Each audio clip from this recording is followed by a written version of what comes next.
You ever wake up one morning and realize your whole world's about to turn upside down? Just because somebody with a clipboard and a badge thinks they own you?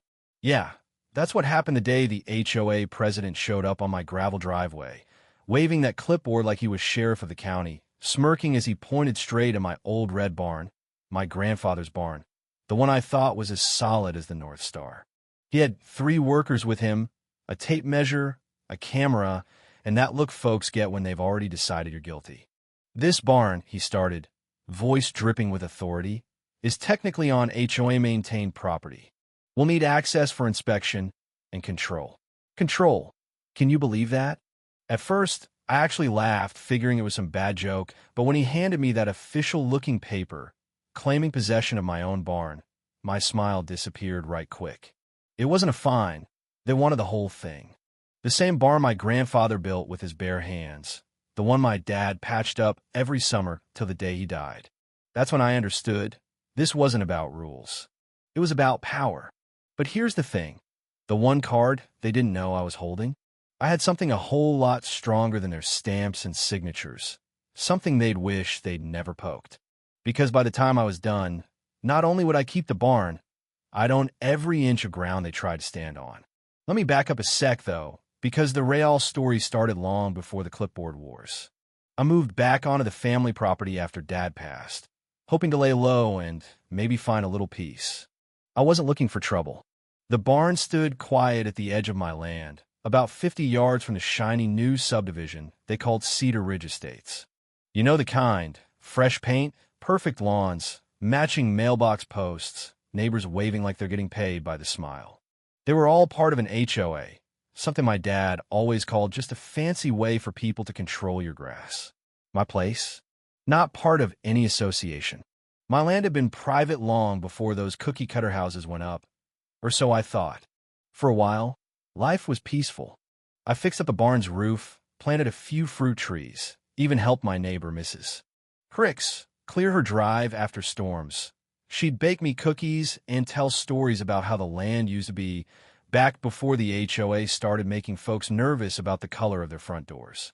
But then, one bright summer morning, I found a neon yellow note stuck on my fence. This structure violates HOA maintenance standards. Please repaint or remove. Signed by the Cedar Ridge HOA committee. At first, I figured, must be a mistake, maybe meant for one of the new houses up the hill. So, I strolled down to their little white office by the entrance. Lady at the desk smiled, so wide I thought her face might crack. "Oh yes, we're aware of your situation," she chirped. "The barn is technically within our managed zone. We'll be sending someone to inspect it soon." Managed zone? My situation? I asked, "What are you talking about?" "My family's owned this land since before Cedar Ridge was a thing." She showed me their map, said the line goes past my back fence, so the barn's theirs. I left before I said something I'd regret. First thing I did when I got home, pulled out my deed. The line was clear as day, the barn well inside my property. Figured it was a clerical error. Maybe some rookie mixed up the paperwork. But then, the next morning, I woke up to the sound of engines. 3 guys in orange vests standing by my barn, measuring everything. I stormed out in my boots, yelling, "What do you think you're doing?" One of them shrugged. "Inspection. HOA orders." I said, "You're trespassing." He just grinned, said take it up with the board, then packed up real slow, like they wanted me to know they weren't scared of me. That night, I couldn't sleep, sat out on the porch, watching the barn in the moonlight, thinking about my dad. He used to say, "The world's full of folks trying to claim what they never worked for." Man, he wasn't kidding. A week later, I got a thick envelope in the mail, formal notice of property alignment review. Said the HOA was claiming my barn as part of their community improvement zone. I realized then this wasn't going away. Still, I figured, try to reason with them. I went to one of their meetings, clean, air-conditioned clubhouse, wall of shiny plaques with board members' names. The president, Gregory Moss, a tall, silver-haired guy in his 50s, sat at the head like some kind of king. "Oh, Mr. Turner," he smiled. "About the barn, we just need to standardize community appearance. Raise property values." I said, "It's my property." His smile got tight. "That's debatable. The survey line suggests otherwise, but if you'd like to cooperate, we can avoid conflict. Every eye in the room watched me. I said, if your survey says my barn's yours, maybe you should double-check your survey. Then I walked out. For a few weeks, things went quiet. I thought maybe I'd scare them off.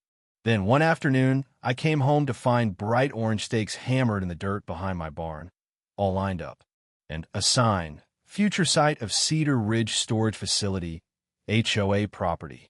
My hand shook as I ripped it out. Call the cops? Lawyer up? Who believed me? Just then, Mrs. Cricks hobbled up the path, leaning on her cane. Don't let them do it, son, she said. They took part of my garden last year, fenced it off. That's when I saw it wasn't just me. The HOA had been taking bites out of people's land, bit by bit, counting on folks being too scared or too tired to fight. Not this time. I started digging old maps, county documents, photos of my dad and granddad out by the barn. Stayed up late, learning about easements, property law. And then I found it.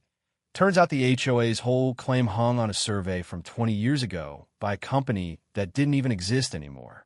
Perfect for them. No one left to challenge it. That's when I got a wild idea. Why just defend the barn when I could own everything around it? I started quietly buying up every unclaimed or tax-delinquent lot bordering Cedar Ridge. Old farmland, mostly forgotten. Every spare dollar, every paycheck went into reclaiming my family's territory. Took months, but bit by bit, the land the HOA thought was theirs started shrinking, literally. And they didn't even notice.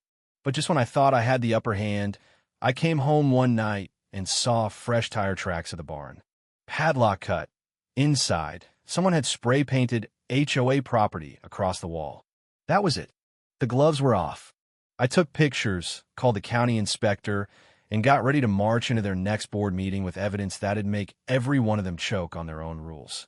That meeting, man, I can still hear my heartbeat in my ears. I walked in, dropped the folder on the table. My deed, old photos, letters from neighbors, even the survey my granddad paid for. Here's the real property line, I said. Gregory tried to bluff, but I cut him off. Maps can be wrong. Legal documents don't lie.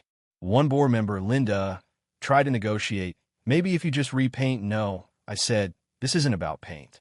It's about rights. And you crossed the line. Then I dropped the hammer, told them about all the land I'd bought, every access point, every patch they thought no one wanted. I owned it now. The room went dead silent. Gregory's face turned red, voice cracking. You what? That's right, I said. Keep pushing, and you'll be trespassing on my land. Gregory threatened court. I just smiled. Already talked to a lawyer.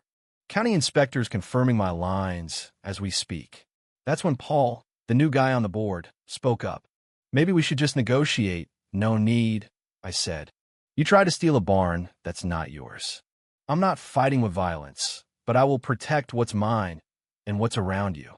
Gregory slammed his hand on the table, but his power was gone. The rest of them filed out, not meeting my eyes. I left that clubhouse with a peace I hadn't felt in months. The barn was safe. My family's land was safe. I'd learned, sometimes kindness means standing your ground, calmly but firmly. Mrs.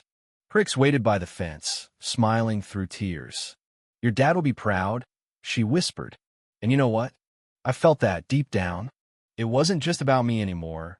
It was about every neighbor who'd ever been pushed aside, every bit of land someone tried to take, just because they thought no one would fight back.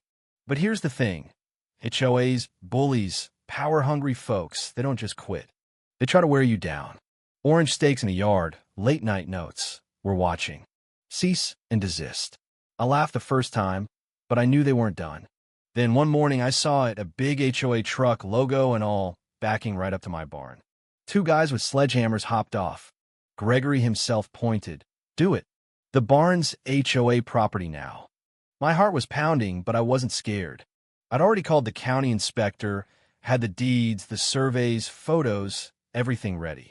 I ran outside, blocked the truck, yelled loud enough to shake the rafters. You're trespassing? You touch this barn, you'll be arrested. Gregory spat, call the police. They'll side with us. But the sirens cut through the air. County inspector showed up, clipboard in hand, cool as you please. Measured the lines, checked my documents, looked Gregory dead in the eye. This barn is not HOA property. Any attempt to damage it is illegal. You could have heard a pin drop. The men backed away. Gregory's face, pure fury. "This isn't over," he shouted. But it was. I reinforced every lock, every fence post, every camera. Neighbors started coming by.